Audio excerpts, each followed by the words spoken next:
Well, guys, this is turning into more of a project than I originally anticipated. We're gonna have to remove the motor. You gotta be asking, why the heck would you be removing the motor? That's because it is impossible to find parts on this thing. So I found a Kubota 24 horse, so it's actually got another 10 horsepower on this for 700 bucks.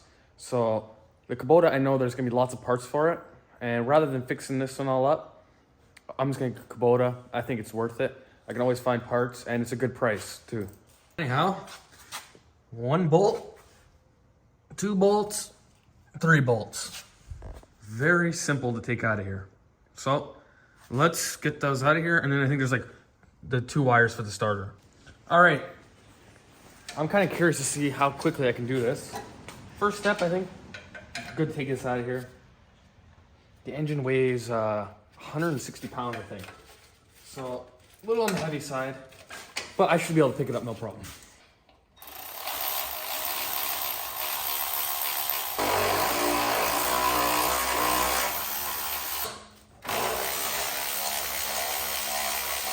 Just like that, the motor is out of here. So that was pretty simple, like I said. I just gotta get the starter wire out and we can lift this thing out.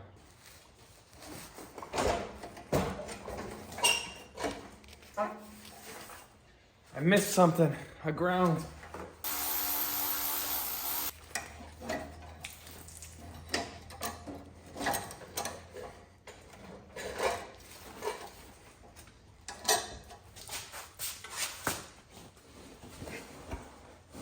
Oh, here it is. Wow. It's got a lot of room in here now. Can clean this thing right up. This flywheel's gonna have to come off of here. That way, we get an adapter plate or something. Or maybe even just this pulley, I don't know. Gonna have to figure that out though. Next thing is, I'm gonna take off the mounts that go to the machine.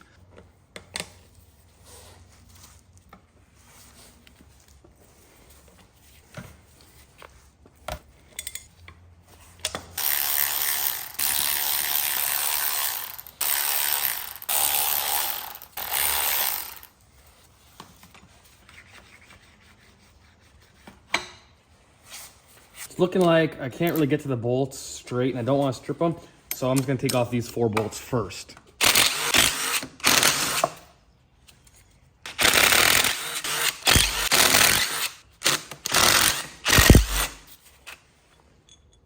Well, that makes me feel a lot better. I was really worried about how I'm gonna make that work, but with this, it's gonna be perfect. Now, I just gotta go pick up the Kubota motor. All right, guys, well, first issue I'm seeing is that the old motor mount is not wide enough. It's short by about 1/2 inch. That's all right because it's just bolted in. So I'll just be able to move over each side just a little bit. Maybe drill the holes a bit bigger. If not, I'll just move it over and weld it because it's very close. But these mounts are probably gonna have to move outwards like a touch. Well, since the last fan was damaged, I'm gonna take this one off because it's in perfect condition. And taking the engine in and out of here, it's probably gonna get damaged, so.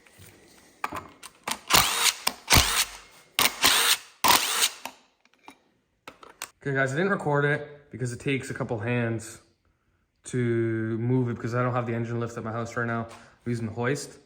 So, it's gonna be a little more work, it's gonna be a little more work than I thought.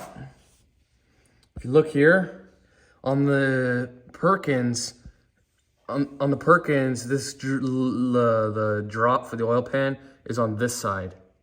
And on this one is this side, so you can see how crooked the engine is. It's hitting that. So I'm gonna have to cut this one out, cut that one, and then slide this forward about the width of the plate.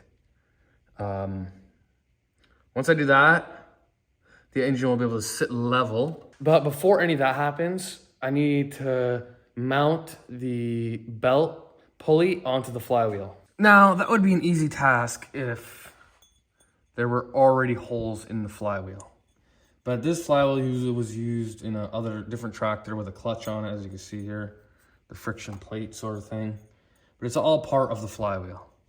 So, I'm going to have to center this, drill the holes, tap the holes, and then we can mount it.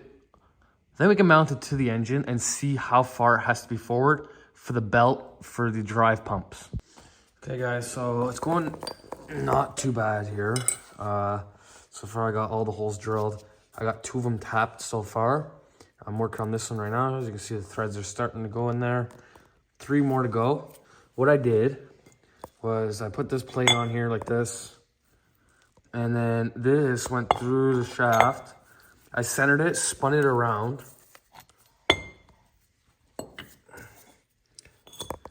and what that did, you can't see it now, or we kind of can. It left a whole mark on there. So then I drilled the holes. I drilled 1 hole, tapped it, tightened it down, and then I drilled the rest of the holes. So that was my method. So I'm gonna get these done. Then we'll bolt it to the engine and we'll be good to go. Well guys, I had a slight problem. This bowl stripped the threads out, and this one I spent about an hour, and it will not drill out for some reason. So I'm gonna have to leave it. But it is on opposite sides of each other, so it'll still be like balanced and whatnot. So we're gonna put the belt on here. It's not ideal, but we should be all right.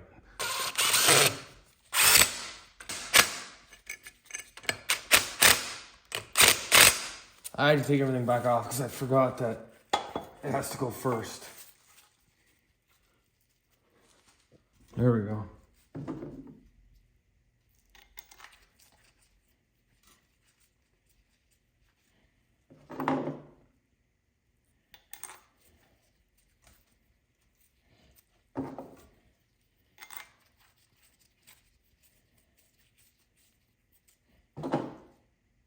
This bolt's all messed up.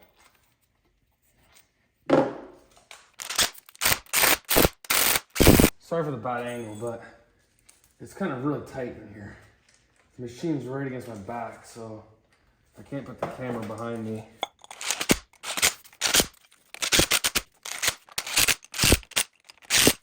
Okay, that's mounted, and that's it for today. Alrighty, well, a lot of cutting later. As you can see, I cut out frame piece there. Engine's still crooked. Plate is still hitting on the motor mount here. That's okay though, because the engine has to go up a little bit, so that doesn't really matter too much. It's real hard to see on camera, but the belt is getting lined up, so we're almost to where we gotta be. That's why I haven't been filming too much. It's all tight in here, can't really see too much, but we're getting close. Okay, now it's time for motor mounts. These got to move backwards about a 1/2 inch, maybe. So I'm gonna do that, and then for this to be the right height, here like this. So I'm gonna drill a 3rd hole in the middle,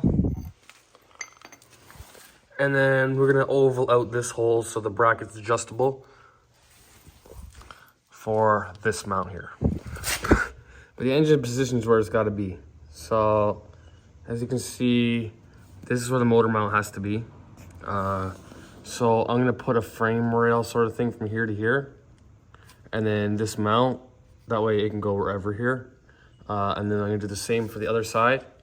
It kind of sucks because I didn't even really have to cut the frame out. I did, but like just a touch. And I cut out a bunch, so to strengthen it back up, I'm probably gonna weld some pieces back underneath of it.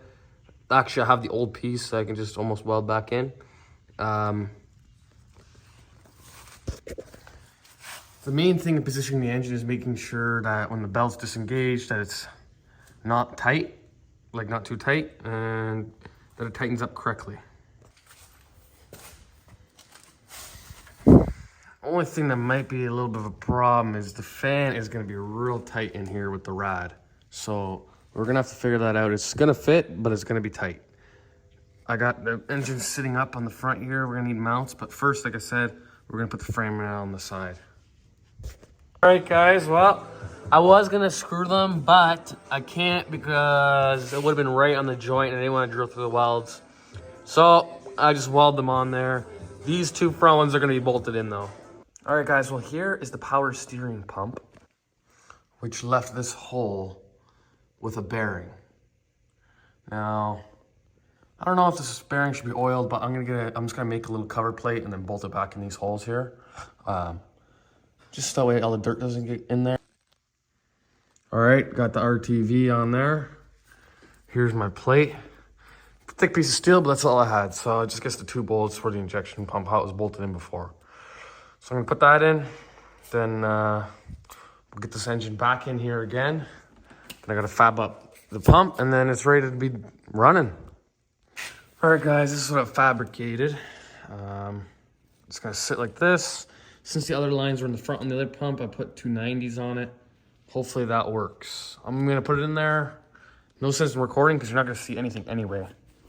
Engine's in, and that was today's project. So at least now that's all done. Next, gonna have to figure out the rad and some wiring. But all that's gonna be in another video. So if you guys wanna see the next video where we hook up the wiring, test it out, and also do the rad, be sure to subscribe. But other than that, guys, that's gonna be today's video. Thanks for watching, and I'll see you in the next one.